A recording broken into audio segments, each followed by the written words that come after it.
Hey, I'm getting started a little late. I actually started previously, but it didn't seem to be online, so I'm starting over to record, and I'm still getting an offline thing. But anyway, um, first off, before I do anything else, I want to point out I went to the Audacity forum and I asked the questions about the things I was screaming at yesterday, the scrolling issue and the mute button.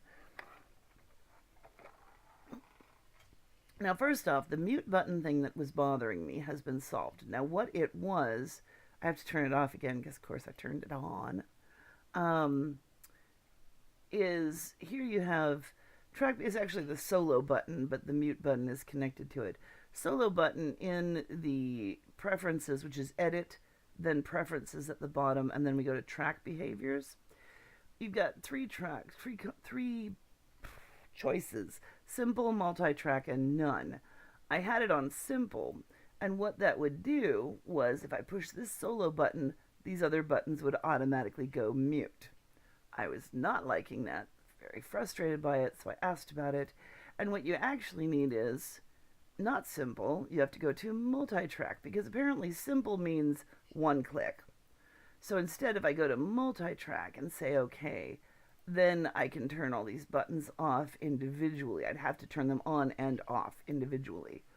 And there's times when I probably will use the simple version, but for now, I'm sticking with the one I'm comfortable with, the one I'm familiar with, which is the simple version.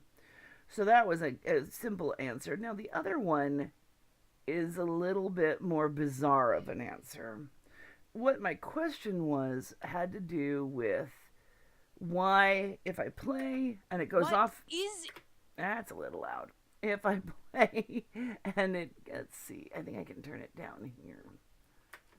What is it? Apparently Why, not. Koval's looking down on us right now. So if I play She's and it hardly scrolls at off her the side of the best screen, tonight. it just Tell vanishes. Co- While in previous iterations of Audacity, the screen would move to the next screen and it would follow it in a sort of a jerky screen by screen way, which is what I'm used to. Now, what they told me about is pinning the track. Now, what that does is you change this to this pin.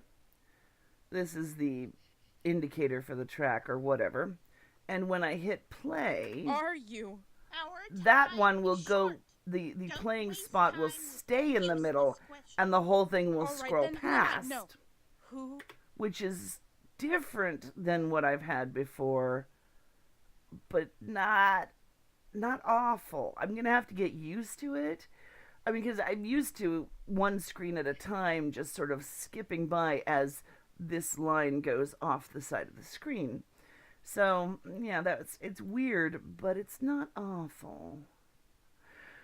So yeah, I'm gonna have to play with that a bit. I misunderstood what he was saying because I thought he meant that would stick the screen and this would unstick the screen or something, and so I'm probably going to get another answer in there telling me I'm an idiot, but that happens. So, well, that's interesting. Um, since I'm probably going to be doing some boring sort of cleanup today, and hopefully people are somewhat up for that, what I'm going to do, basically, I'm going to be taking apart scenes and snapping them together and stuff. You know, repetitive, dull stuff. What I'm going to do then. Oh, I didn't click myself, did I? What a dumbass. I did here, though. 7. So at least I know that that's the beginning of scene 7. And this one is Scene 9. But what I'm going to do instead, well, I'm at least going to endeavor to multitask enough. I'm going to discuss some story things instead. I did say I would be talking about stuff like that.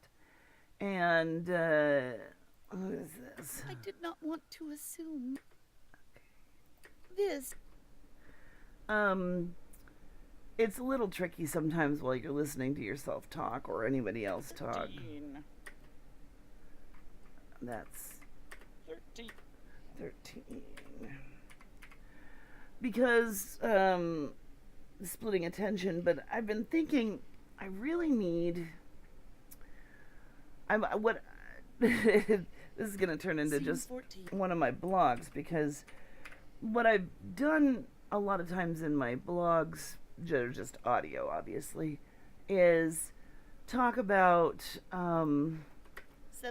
sometimes talk through plot issues that I've got, and In what way?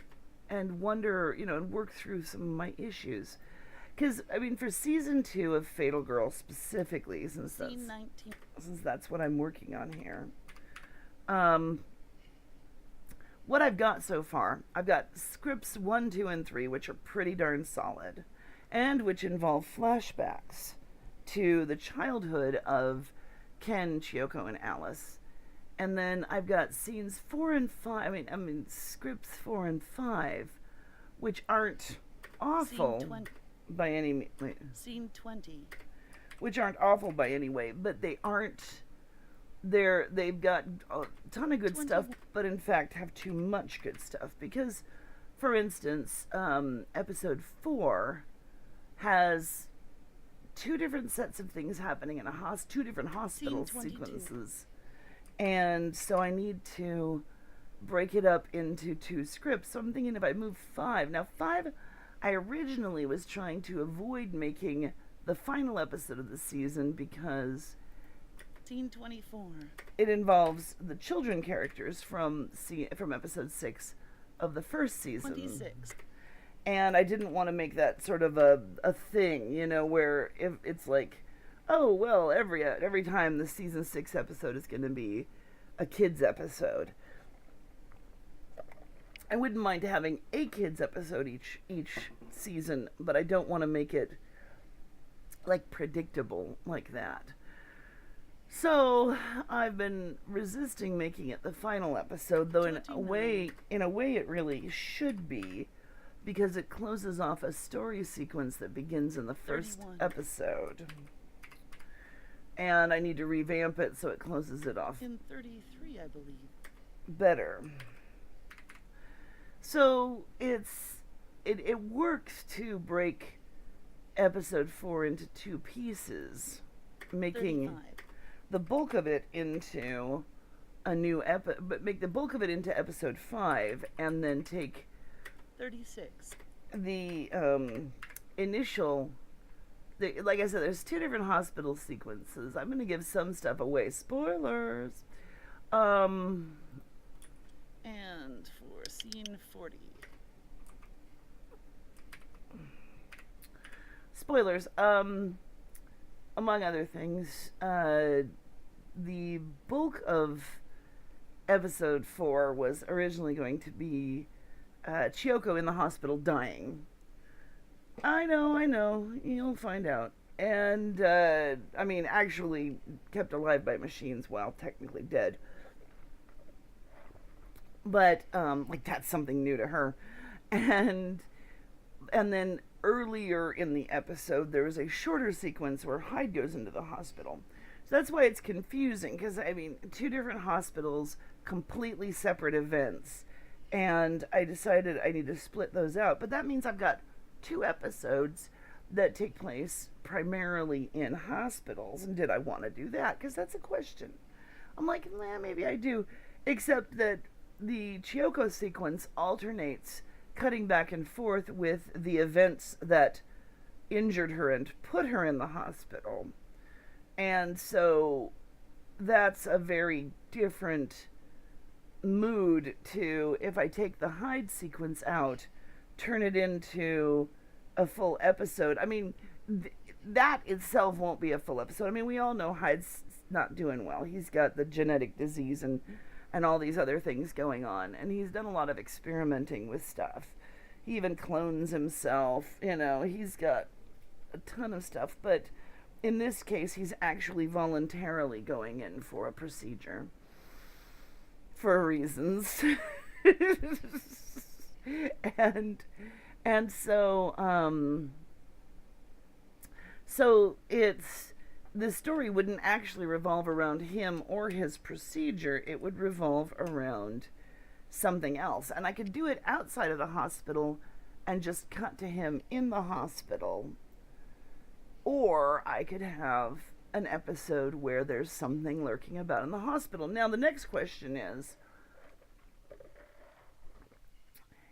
he would specifically be at a hospital owned by his family, but once whatever happens in new episode 4 happens. What is a robot?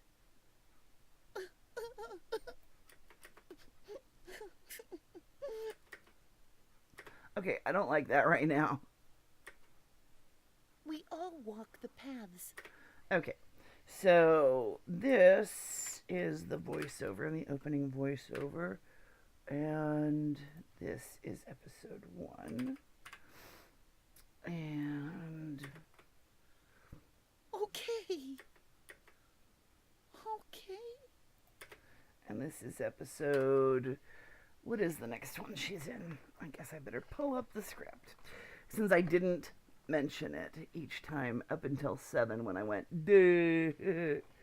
Anyway, so, I mean, the question is, because Hyde's family is a rich pharmaceutical corporation, and among other things, they actually own hospitals. In fact, he goes to the family hospital. They mention it in season 1 when he's in there in episode 3 talking to Jun about how this is the family hospital, and therefore he knows he's being spied on because you can't trust his family because, you know, they're all dicks, frankly.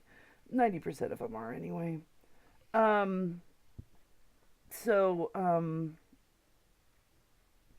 This is scene 3. So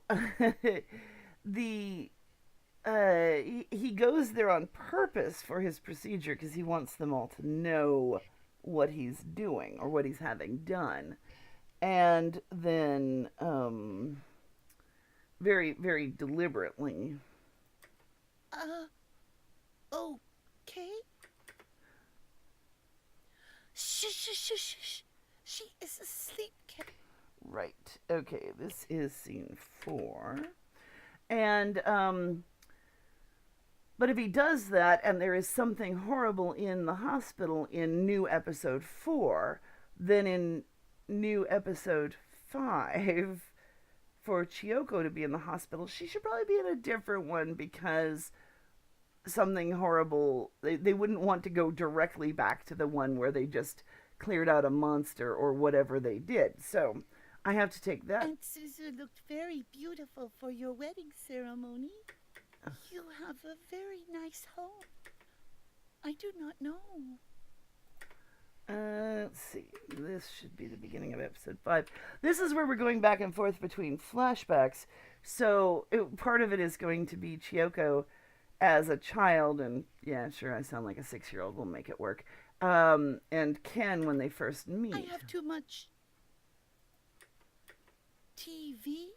Is that, like, okay? And Why? Oh no! oh wow, look, I didn't find any viruses, so it decided to tell me. Whatever. How about not tell me unless you find something? Why? Oh no! I believe this is scene 6.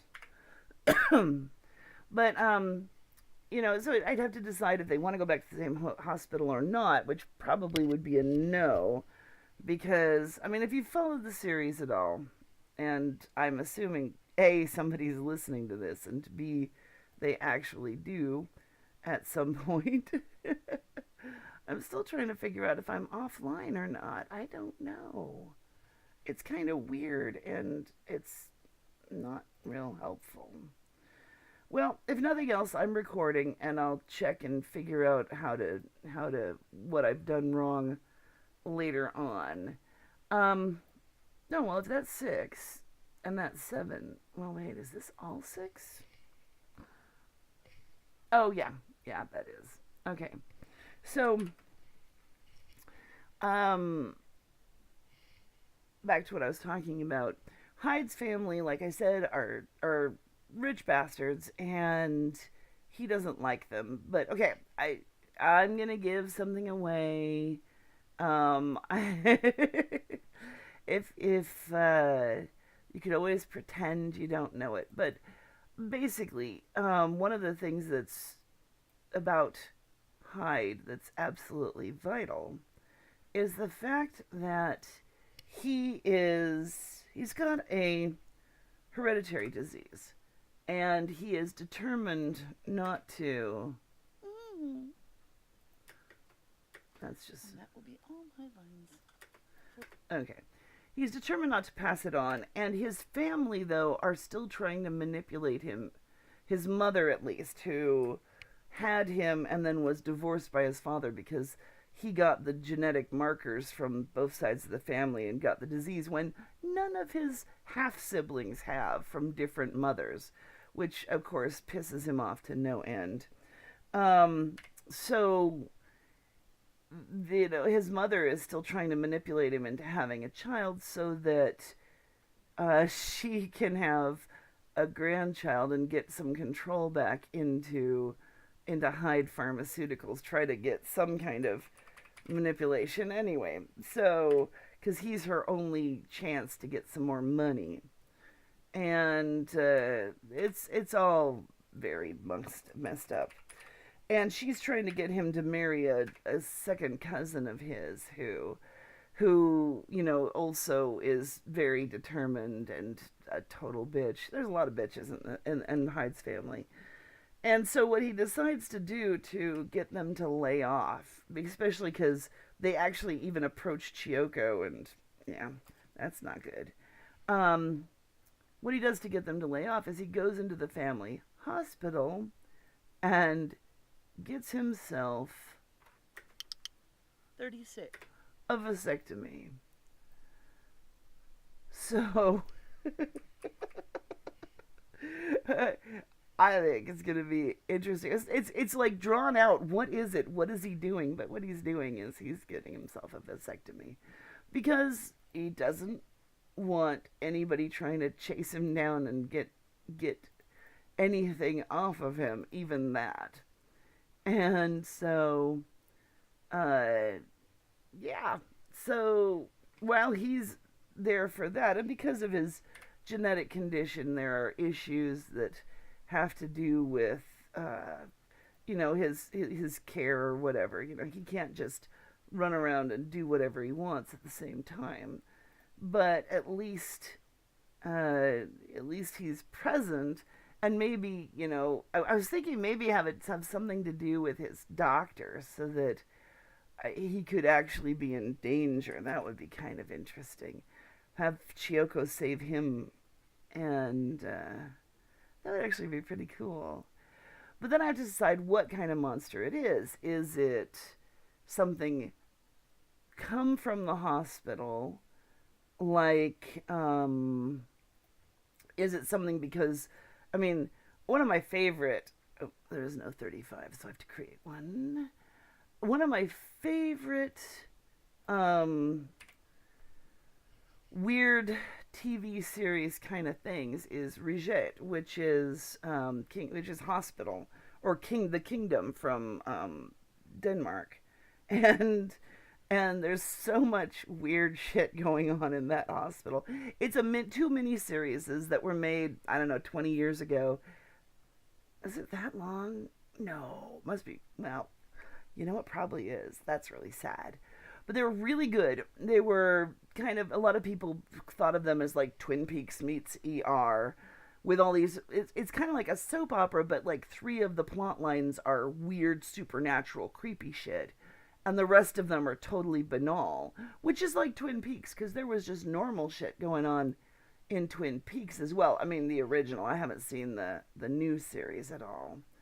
But the idea that there were things that were there because of the hospital, specifically in Rige, because in the past, among other things, there's a little girl ghost, and the ghost is haunting the place, she and her dog, because back, how long ago? I think it was 100 years ago, prior to when it happened, prior to when the show is taking place. The administrator of the hospital had this girl out of wedlock, had a daughter out of wedlock, and he, I mean, he had a whole family on the other side of wedlock, and love the euphemisms, but he to somehow like quiet up her family or whatever. She was kind of sickly. She had presumably tuberculosis because that was something, I think that's what it was that they were treating, except back then they called it consumption or whatever. And he brought her there for treatments, but then he poisoned her instead and said that the disease had taken her, and then her dog had died. And so she was like buried under the no, actually she wasn't. It's less pleasant than that. But anyway, her body was on the site of the hospital. And so, she's haunting it until people found her and gave her a proper burial. And that was one of the plot lines. It wasn't even the only plot line by any means. And but there were some great scenes about it and stuff, and it was tied to the hospital because of course it was the administrator's fault that. And that kind of actually is a very reminiscent storyline to something like I gotta see if there's a 33, to something like Corpse Party, which is a video game. Nope, no 33. Okay. Which is a video game, and it has been a manga as well, and also made into a short anime series, which most fans of the game find lacking, but I actually enjoyed. It did leave out one of my favorite scenes, but in general, the backstory to the ghost, because it's the game and everything is you're playing a group of high school students, and you're actually playing the group. There's times when you get choices which to switch back and forth between, and who get trapped in and basically it's not even a haunted school, it's a haunting that is a school, because the school itself was demolished. The school itself was demolished long ago, and their school was built on it, but they're transported into this pocket dimension where the old school Heavenly Host Elementary still exists. And while there, and it's there because back at the school before it was demolished, there was several children were murdered horribly. The administrator killed himself. A teacher fell to her death off the stairs. And, I mean, generally, a lot of bad shit went down, and the school was demolished because of that. But, of course, they built another school right on top of that. Not something like a car dealership or, say, a dump. Something where you wouldn't have children there all day long. But, no, we don't care. It's in a good neighborhood for a school, right? So, in going on in Corpse Party, the problem is that there was a. Do I actually have? Oh, I'm not in 31. Oh, well, that explains it. I'm not in 31. But I am in 29. So it turns out that going back to the child murders wasn't even the source of that they were actually an effect of an earlier haunting, which involved there was the teacher who fell to her death was actually the school nurse, not a teacher. And I mean the how urban legends change things, and she was attacked by the principal. I mean, he was trying to rape her, and she fell down the stairs trying to get away from him, and then her daughter saw it, and so he killed her. She was like an 8-year-old student at the school, and he killed her and buried her in the school basement. And her ghost then came back and drove the principal's son mad and made him kill kids. It was just like a great story. Anyway, so I mean, there's always some sort of vengeful ghost story that's possible. 29, I think. I'm on 29, right? Okay, news. And so there's all sorts of, I could do something that is intrinsic to the hospital. I mean, there's also, no, no, no, no, no. There's also, science gone amok because hospitals, of course, are a hotbed for scientific experiment or dodgy pharmaceuticals, except I've already got that going on. Don't ask yet. Hyde's family are pharmaceuticals. There's got to be dodgy pharmaceuticals in there somewhere. So the let's see, open 26. A lot of for as you can tell while I'm doing this in episode 1 of season 2, everybody's very separated for much of it, and they really are. It's because the main bulk of the plot is happening in the flashback to Ken and Chiyoko's childhood, while the rest of it is just kind of catching us up on what everybody else is doing at the moment. 26. It was just a way to refresh the story to bring us back into season 2 without having to do a lot of explanation, but at the same time just sort of getting back on track. 26. So exploring what I want to do in a hospital, I mean, there's so many different options. There's also something coming in from outside because, of course, if you're injured or whatever by monsters, I mean, zombie apocalypse always happens at the hospital. Except I already have that going too. I also already have something in like a possessing parasite. I have, so it's like, okay, they're at different points in the spectrum of the 5 seasons of the show, but I'm still like, it's like, okay, I don't want to do that again right away. I don't want to do this again right away. So I've got to figure out something that isn't going to be... Did I just do scene 36 instead of 26? No, I did 26.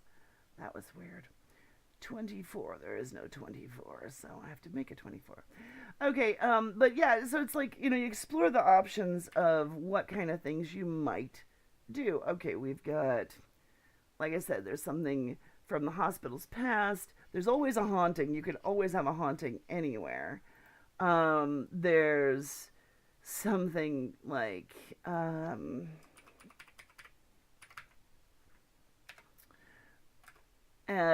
something that's being brought in from outside. Could be a disease or something. Could be somebody like injured by a werewolf who then turns into a werewolf. I mean, there's any number of things that can come into a hospital. There was a really good movie. Now, what was it called? Well, I found it really interesting. It was about... It was a J horror. Crap. I think it was called Infection or something. I mean, translations, it's, sometimes come out kind of generic. But there was a hospital, and the people who worked there were starting to hallucinate. There was a disease that was making hallucinations. The hallucinations were really horrific. And that was really interesting. Something like that, where it's not changing people or making anyone into a zombie or a werewolf or whatever, but might be, something that causes something else to happen that could be pretty horrific, especially in a hospital atmosphere where, if you've got, there's so many things you have in a hospital that are such really bad things to have people who are hallucinating around, like bone saws and scalpels and all sorts of drugs and needles, and it could get pretty horrible. And like I said, I don't want to go the pharmaceutical route, for the main thing right now, because I've got something else, another plot going with that. And, I know I have 21 because Ken's in 21. And this is where Chiyoko hangs with Ken for a minute. So, I'll put this in here. Okay. So, you've got your inside influence, your outside influence, your science run amok. And I don't want to do that either because the new episode 5 is a science run amok episode. See, this is, I'm really trying to change up every story so that each one, so that it's not just, because it's very easy, particularly for series, to fall into a pattern of, it's a big monster, we fight it. It's a big monster, we fight it. It's a big monster, we fight it. It's same ass stuff over and over again. Where, what is so far at least, I've actually managed to keep that from happening. For instance, season 1.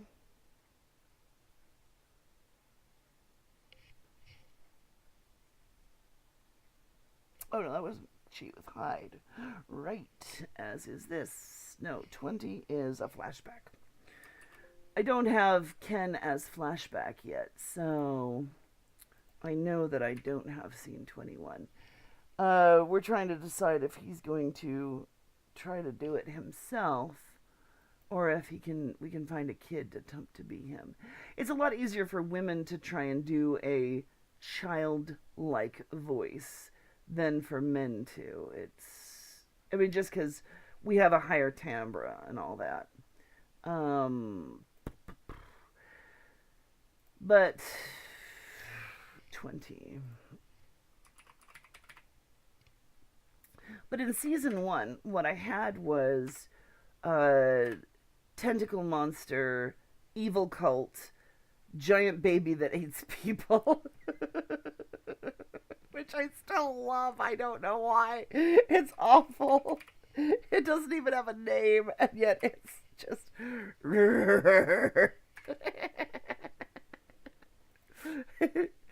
Pardon me. Then serial killer with something else. Then dueling demons. And then finally a child who doesn't understand her own power. So that was a good selection of different kinds of, not antagonists, but endangering things. So, I want to keep that up. I want to make sure that at least in each season, I'm doing a variety of things. And so far in season 2, without giving too much away, it's let's see. Monster comes through a gate. What was 2? 2. Oh, yes. Parasite. Or possessing parasite, really.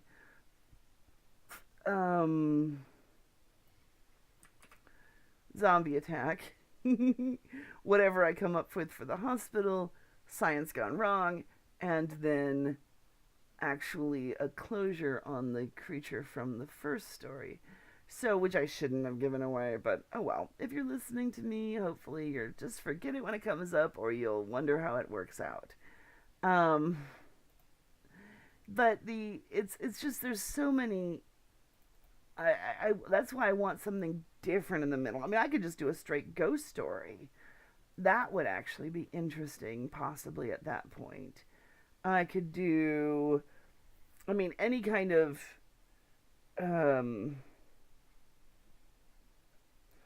location.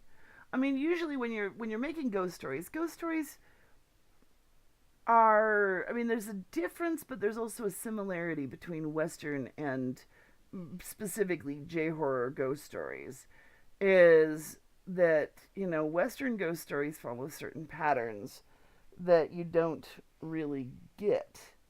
There's a scene 16 change in here. Where is it? Scene 16. Well, there's where it is. I was like, that's really long. I didn't think I had another long scene right there.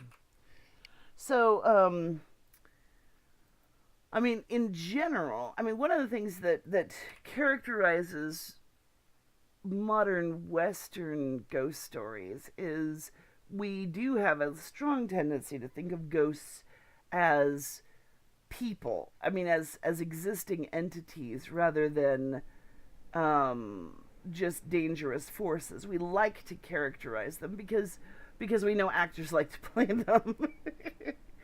While if you look at things like The Grudge and The Ring and other, J horror stuff, it's completely different. They're just the leftover force from an untimely death that is just out to kill anybody.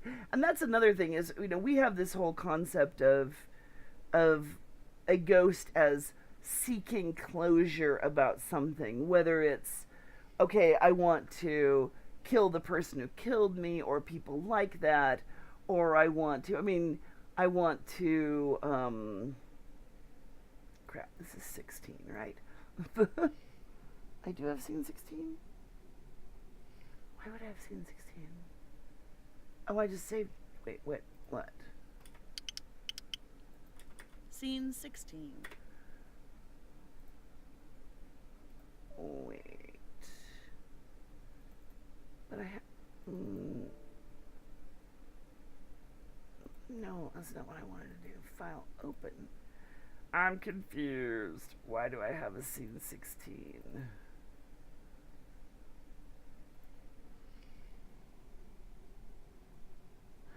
That's scene 15. I'm a dumbass. Okay. Anyway, it happens. Everybody makes mistakes.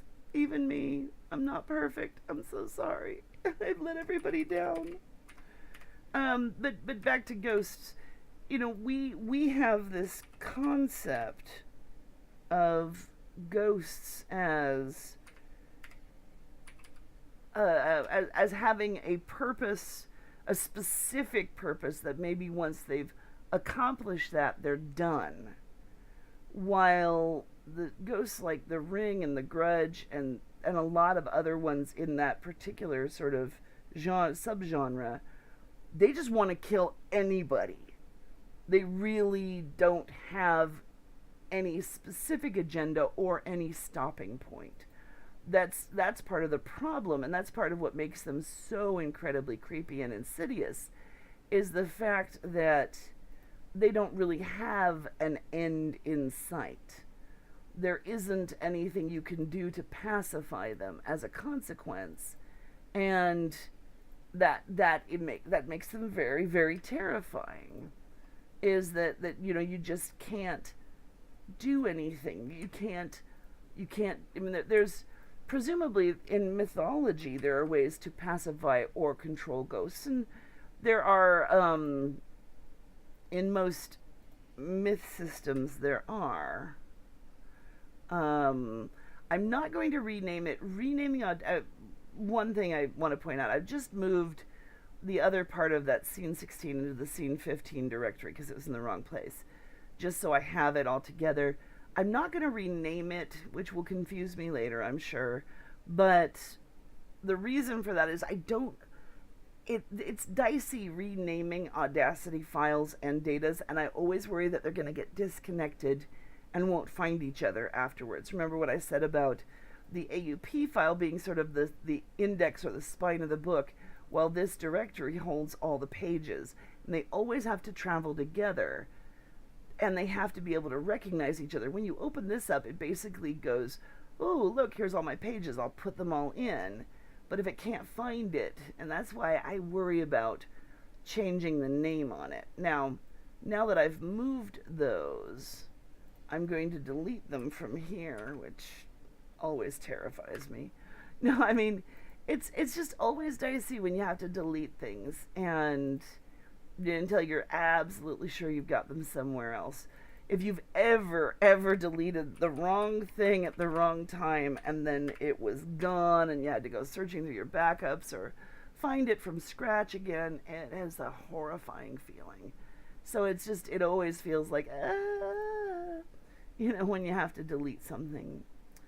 Okay, episode 14. But yeah, I mean, if I want to do a ghost story, I would probably do something slightly more Western, at least, simply because without it, well, I mean, on the other hand, I could go with a full just grudge monster if it's something that Chiyoko can just kill, because that would be an end to it. With a Western ghost, you're like trying to figure out what it wants, pacify it, prove that it's achieved its goals, or somehow show it that it doesn't need to hang around anymore. And that's long been sort of a part of our mythology. So, but I don't think that's going to. Oh, right, Hyde. Oh, no. I don't mean to save as, I meant to open. This is what I get for talking while I do stuff, but I'm still chugging along here, and at least you don't just have to sit here and go, oh, when is she going to be done pasting and describing how to paste things? At least I have something interesting to try to talk about. I like to talk out my ideas. I especially like it when I get questions back, because it really does help, believe it or not. Scene 14. I just pasted into scene 14, so I don't need that. Yeah, I didn't have to save it on its own. I saved it into the other one. I like to talk out my ideas. It helps a lot, but it helps a lot, especially when you have somebody asking a few questions. Whenever you brainstorm, I mean, there is a great value to a person who can ask the right questions. And that sounds like a weird thing, because you're like, well, what if they give you ideas? It's like, no, a lot of times the person creating something doesn't really want suggestions. I mean, if I'm like, oh, well, I've got this idea for a haunted house, and somebody goes, ooh, I saw this great movie, you could do a haunted house with blah, blah, blah, blah, blah. And you're like, no, I have my own ideas, shut up. You know? Oh, I've never done that. No, yes. But the idea is that 13, that, there's, rather than if somebody ever brainstorms at you, instead of making suggestions, which might be unwelcome, and it's not because they think they're bad or something, it's just usually because the person, if they get to this point of brainstorming, they've already got enough ideas in their head.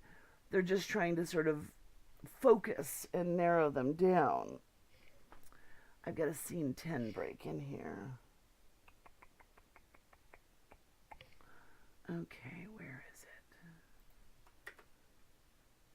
it? Your hand is trembling.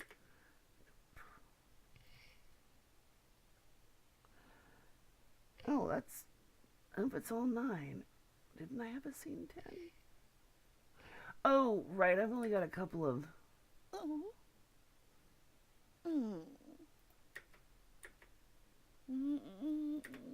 Whoops. That's with Hyde in the car. Oh. Oh. Hmm. Hmm. I thought I had a line in scene 10. I'm present. I think I have any lines in scene 10. I'll probably just stick some noises in on scene 10. One thing that I do try to do with most of my actors, coming back to this stuff, like I just did there, I've got to give myself various variations on noises. That way, if I need to, because one of the reasons that you have people talk in a scene is to, get across information, but another reason you have them talk is to point out that they're still present. Because I was telling this to, I had Rick in to record, and we were recording a character for this as well as a character for Prisoner of Hancock House, which is the piece I'm putting out primarily to my Patreons right now. And I pointed out to him that there's like a long scene where he's got 4 lines scattered throughout it, and I'm like, these are just, you butting in a little bit so that everybody remembers you're still in the room. Which, it sounds weird, but it is. In my scenes, but I'm not.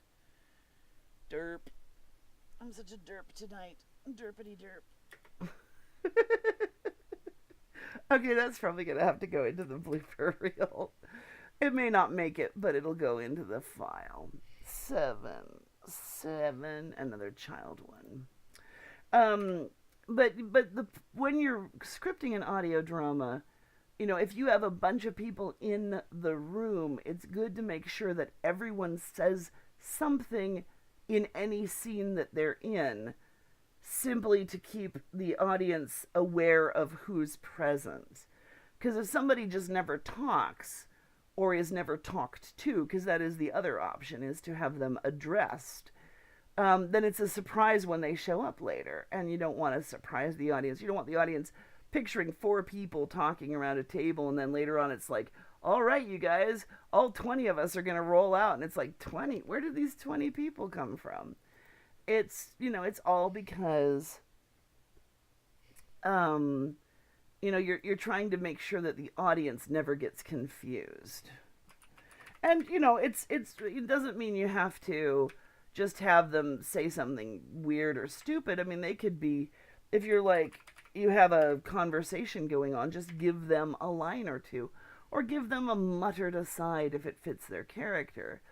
And so there's always things that you can do to make sure somebody's there, or have them addressed by somebody else. I mean, I have Jun in this, which is Hyde's chauffeur slash bodyguard, who often doesn't talk for scenes at a time. Or if he does, all he says is, sir, So, but having Hyde refer to him as being here, or having Hyde, oops, I don't want to close it yet, I'm just going to save it. Having Hyde be like, my man here can do this, or, he talks about him, so you're aware he's present. This is 6. This is with Ken. So it makes a difference, to the audience, to keep them apprised of as much of what's going on in the scene as possible. If you have like long breaks and things between two scenes, it doesn't hurt to remind them where it's happening. It doesn't hurt to remind them who is there. It doesn't hurt to remind them if there's any urgency or something.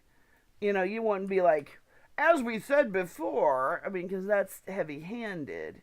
As we said before, we're standing here in the park waiting to see if the monster will arrive at 7 o'clock like everyone says it does.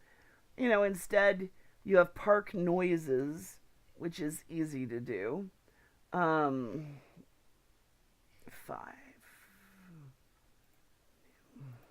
You have somebody go, what time is it? And the other person go, it's 2 seconds later than the last time you asked me. Here, look at the clock.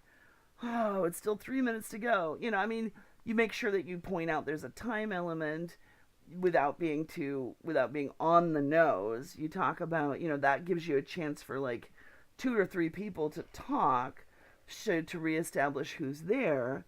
And then somebody else goes, shh, it's going to be here any second. We don't want to scare it off.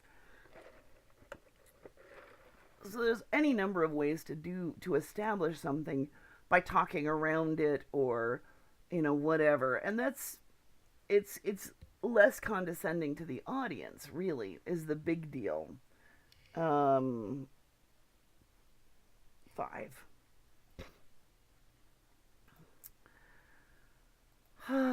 But that's the for me, I mean, I have to admit, when I got into doing audio dramas, when I started out, I didn't know what was out there on the internet. I actually didn't look at it at all.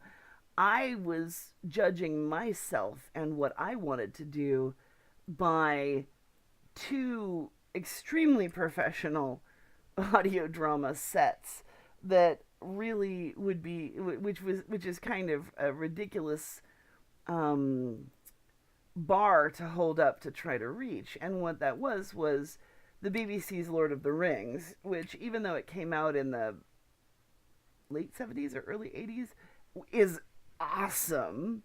I grew up on that. I mean, I literally taped every episode off of NPR, and I mean, by holding a cassette recorder up to a radio, believe it or not. And and then listened to them over and over again till I had them memorized. It was that incredible to me and that important to me. I had already read the books too, which is, so I had a frame of reference to compare it to, and it still just blew me the hell away. And of course, Hitchhiker's Guide to the Galaxy I also taped, but the other thing that I was comparing myself to in the audio drama construction way was Big Finish's Sapphire and Steel shows. And I love them. I loved Sapphire and Steel, which was a TV series in the 80s on the BBC.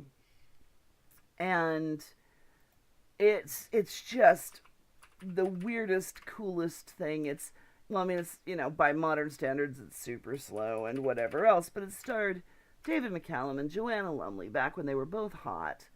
I mean, not that they're not hot now. I mean, Ducky aged very well, but but most of us nowadays know Joanna Lumley as Patsy from Ab Fab, if anything, and actually, that's even 10 years old as a reference, isn't it? So's Ducky. I feel old. But the idea that, that, this was a long time ago, but the stories were great. And then the Big Finish version was so good because they really, really didn't pander. And that was, they really didn't condescend to the audience. You have to pay attention and listen to know what's going on. And that's great. I loved it. Because, it's active listening. It's not just staring at a TV and laughing when the laugh track goes off. It is active listening. It's paying attention. It's, did you hear that? Did you get that? Did you get that clue? Did you get that joke? And that's what makes it absolutely amazing. And and within, in character, you're still getting all this. That's why there's one episode of it where it's just wrong. And it's stunningly wrong.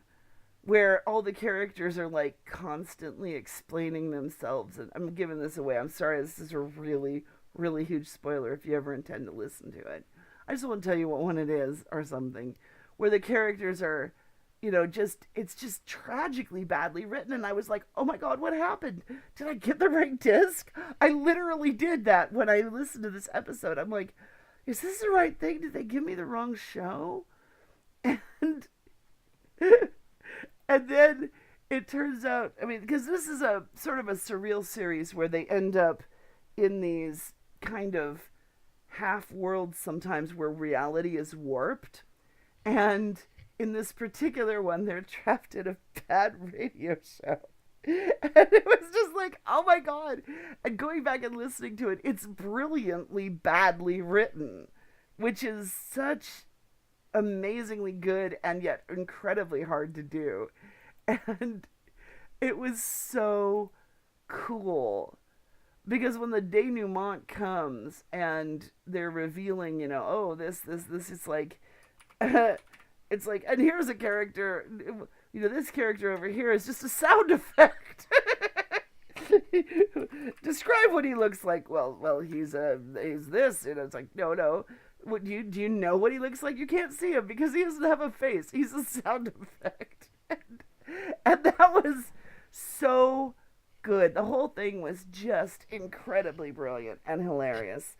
And I loved it so much once. But when I first put it in, because these all came out on CD, these are not free. They're not publicly available. And I don't think they make them anymore. They probably still have them available, but I don't think they're making new ones, which is very sad because they were really, really good. They had good writers.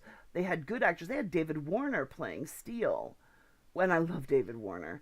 And it was, not that the lady playing Sapphire was any less good. It's just I didn't know her previously, and I've seen David Warner in so many movies.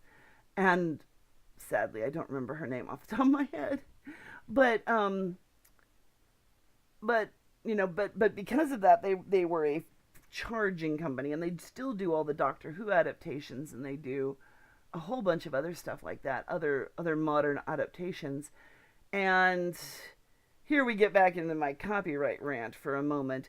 The idea, people, I've seen so many people over the years who are like, hey, I'll give you free copies of this, I'll just download it for you. It's like, dude, this is the problem with pirating files, is the fact that, you know, this company pays big money to real name actors to come be in their shows.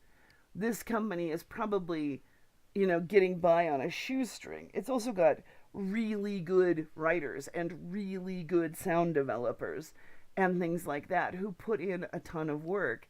And if they don't get paid, they stop. Just like indie authors who desperately need every 20 pennies they make on every purchase, on Amazon. Everybody, if they don't get paid, they're going to stop.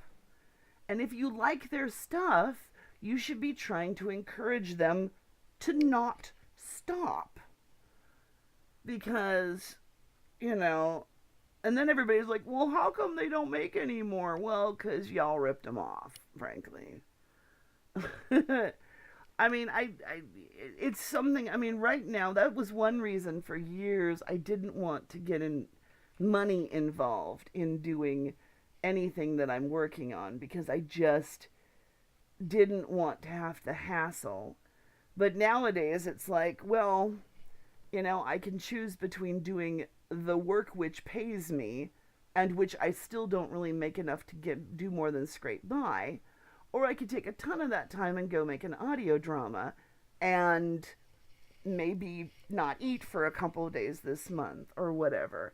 And it's not quite that bad, but it is something that I have to think about. And that's why I have the Patreon, so that rather than buying my audio dramas or anything, people can support me, the artist, so that I can continue to work on this. But, it's hard to get people interested enough to even donate $1 or $2, because